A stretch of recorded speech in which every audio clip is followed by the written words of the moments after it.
सही बच्चों को नमस्कार। बात में अलजेब्रा की कर रहा हूं।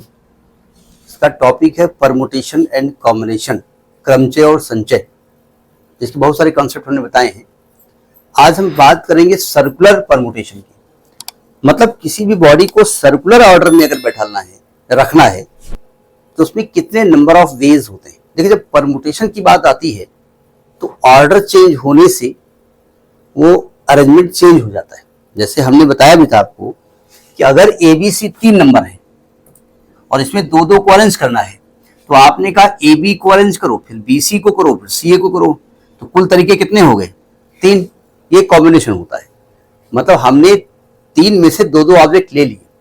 लेकिन अगर आप परमुटेशन की बात करें तो वो कहता है AB और BA दो अलग अलग तरीके होते हैं, BC और CA दो अलग अलग तरीके होते हैं, और BC और CB और CA और AC अलग तरीके होते हैं। तो अगर हम परमुटेशन की बात करें तो 6 तरीके होते हैं। ठीक है, तो ये परमुटेशन और कॉम्बिनेशन का कंसेप्ट था। अब इसको अगर n ऑब्जेक्ट्स में से r ऑब्जेक्ट लेकर के आप परमुटेशन निकालते हैं, परमुटेशन कॉम्बिनेशन या परमुटेशन, तो NPR था, जिसको लिखते हैं factorial n upon factorial n minus r, और कॉम्बिनेशन होता है NCR, factorial n upon factorial r into n minus r factorial. ये आपने पढ़ा है। परमुटेशन को दूसरी तरीके से भी लिखा जा सकता है। देखो ध्यान से, n में से r ऑब्जेक्ट लेकर के आपको परमुटेशन निकालना है, तो पहले n में से r को सिलेक्ट करेंगे हम कि भाई n में से कौन कौन से r लेंगे, टारगेट बनाएंगे। ठीक है, यानी कि n में से r को सिलेक्ट किया, यहां पर दो दो को सिलेक्ट किया है, तो वो NCR होगा। और सिलेक्ट करने के बाद जब r हमने सिलेक्ट कर लिए, फिर r को अरेंज करेंगे, तो अरेंज करने के तरीके हो गए फैक्टोरियल r। अगर इसको खोलें तो factorial n upon factorial r into n minus r factorial into r factorial, r cut गया, तो ये आ गया आपका factorial n upon n minus r factorial. ये NPR लिखा, नहीं लिखा? तो यानी कहीं पर अगर आपको number of permutation NCR into factorial r लिखा हो या NPR लिखा हो तो कंफ्यूज मत होइएगा, दोनों का मतलब सेम होता है। ठीक है, आज हम सर्कुलर परमुटेशन के बारे में बात करेंगे। जरा समझने की कोशिश करिएगा। हमने कहा मैं पहले 3 व्यक्ति लेता हूं और एक राउंड टेबल जिसमें सीटें एक जैसी हैं, दीवारें एक जैसी हैं, पेंट, मतलब आप किसी को कंफ्यूज ना हो जाए, हम तो नीली दीवार सामने बैठे थे, अभी तो लाल दीवार सामने बैठे हैं, तो दीवारें एक जैसी हैं, बिल्कुल उसको मालूम नहीं कौन सी दीवार क्या है। ठीक है, वो मतलब घूमता हुआ होटल मान लो, देखा कहीं है घूमता हुआ होटल? सूरत में टेक्सटाइल मार्केट में एक टेक्स प्लाजा होटल है जिसकी 7th फ्लोर घूमती है, ऐसा सुना है हमने। और सन 1987 में 86 I was in 9th class, तब हम अपने एक भाई साहब के साथ गए थे वहां पर चाय पीने। रेट मुझे ये नहीं याद, बहुत महंगी चाय थी उसमें, नहीं मतलब मैं बता रहा हूँ। तो ऐसे हम होटल में बैठा देंगे आपको, मतलब आप राउंड में समझ नहीं पाएंगे आप बैठे कहाँ।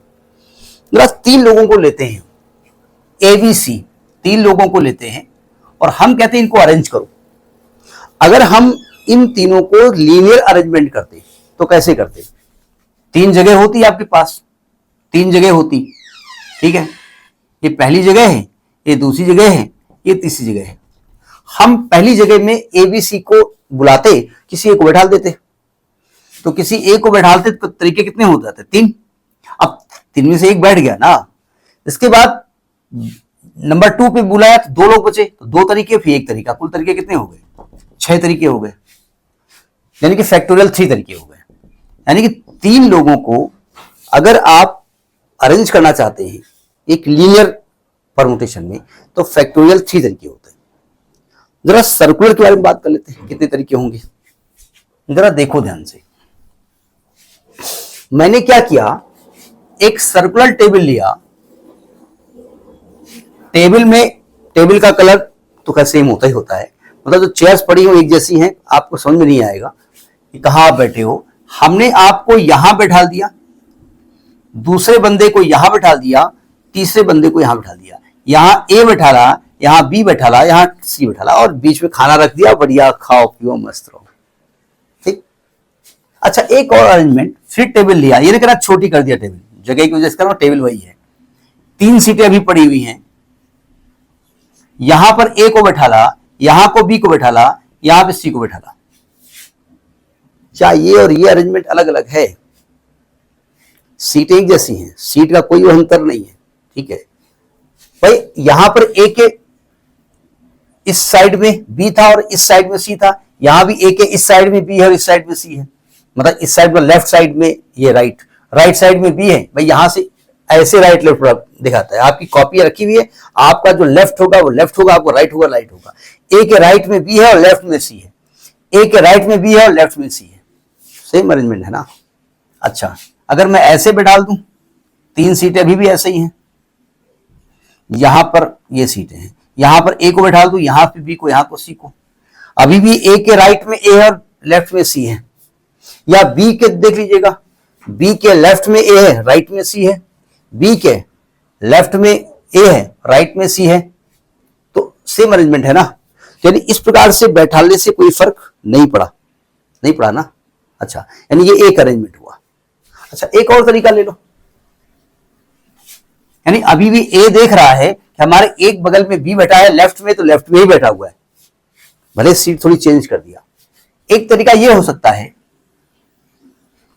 ये 3 अरेंजमेंट 3 तरीके से टेबल पड़ी हुई है, पड़ी तो एक ही है, ठीक है। अभी हमने क्या किया, इधर ए कर दिया, इधर बी कर दिया, इधर सी कर दिया, इधर ए कर दिया, इधर सी कर दिया, इधर बी कर दिया, इधर ए कर दिया, इधर सी कर दिया, इधर बी कर दिया। क्या फर्क पड़ने वाला है? अगर इसको ऐसे घुमाते जाओ तो ये अरेंजमेंट आएगा, फिर घुमाओ तो ये अरेंजमेंट आएगा, तो अरेंजमेंट सेम है ना। यानी कि पहले वाला अरेंजमेंट एक था, ये अरेंजमेंट 2 अरेंजमेंट हुए, यानी 2 ही अरेंजमेंट हुए ना। तो आपके नंबर ऑफ अरेंजमेंट कितने हुए? नंबर ऑफ सर्कुलर अरेंजमेंट 2 हुए ना। तो फॉर्मूला कैसे बनाए हम? और कोई तरीका नहीं है, 2 ही तरीके दिख रहे हैं आप। तो आप कहीं देखिए, इसके पहले थे फैक्टोरियल 3, उसको 3 से डिवाइड कर दिया तो फैक्टोरियल 2 आ गया, यानी 2 तरीके हो गए। समझ में बात नहीं आई? तो अगर 3 ऑब्जेक्ट को सर्कुलर अरेंजमेंट करना हो तो फैक्टोरियल 3, यानी कि इसको फैक्टोरियल 3 - 1 लिख सकते हैं, एक फॉर्मूला बनाने के लिए हमने लिखा, ठीक है। अब एक और ले लेते हैं, अगर 4 लोग ले लें, number of circular arrangement of 4 things. अब यहां थिंग जो ले रहे हैं वो आदमी ले रहे हैं, मतलब आपके बगल में रोहन, इधर सोहन है, तो रोहन सोहन को आप पहचानते हो और आप आत्मा है, ठीक है। तो अगर हम लिखे यहां पर n = 4 ले लें, तो number of circular permutations of 4 objects, तो लीनियर में फैक्टोरियल 4 होता, यहां पर 4 से डिवाइड कर देंगे तो 4 - 1 फैक्टोरियल हो जाएगा। तो यानी कि अगर n ऑब्जेक्ट्स ले लें और n ऑब्जेक्ट्स में से नंबर ऑफ सर्कुलर परमुटेशन निकालेंगे तो n - 1 फैक्टोरियल होगा। फॉर्मूला बन गया, number of circular permutation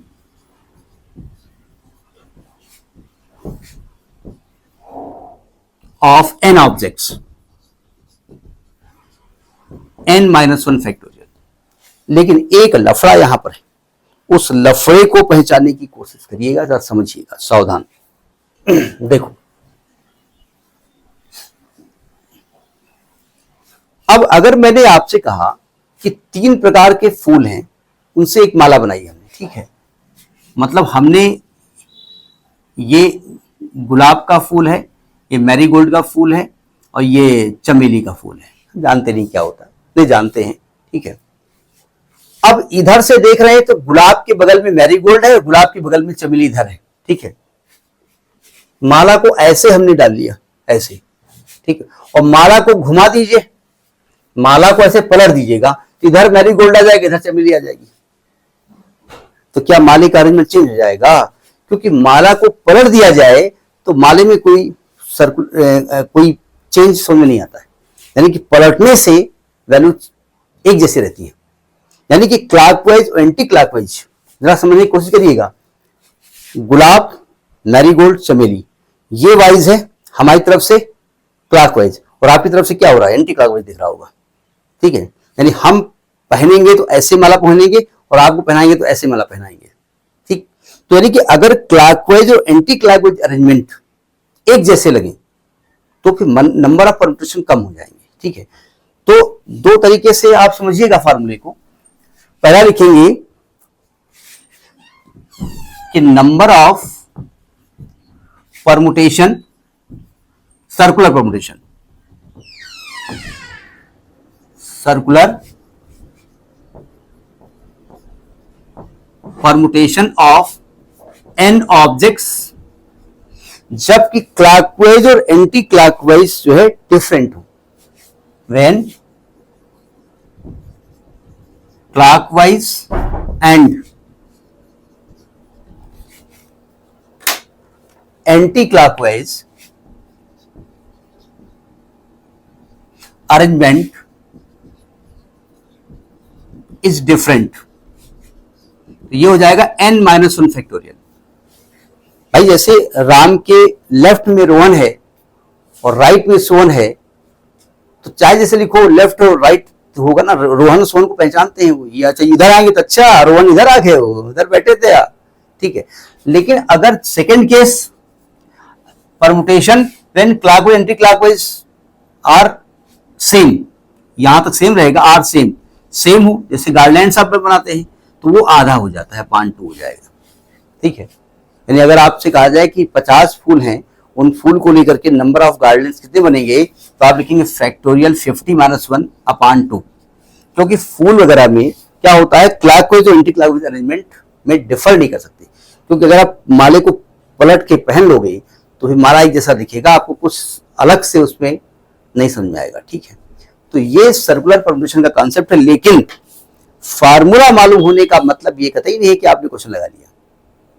question को थोड़ा प्रैक्टिकल होके देखना पड़ता है, क्योंकि सर्कुलर परमुटेशन के अंदर भी कुछ बता देंगे कि भाई लड़कियां एक साथ ना बैठे, चाची के बगल में सास न बैठे, सास के बगल में जेठानी न बैठे, तो कभी कभी ये कंडीशंस लगा देते हैं। जैसे मैं एक एग्जांपल लेता हूं,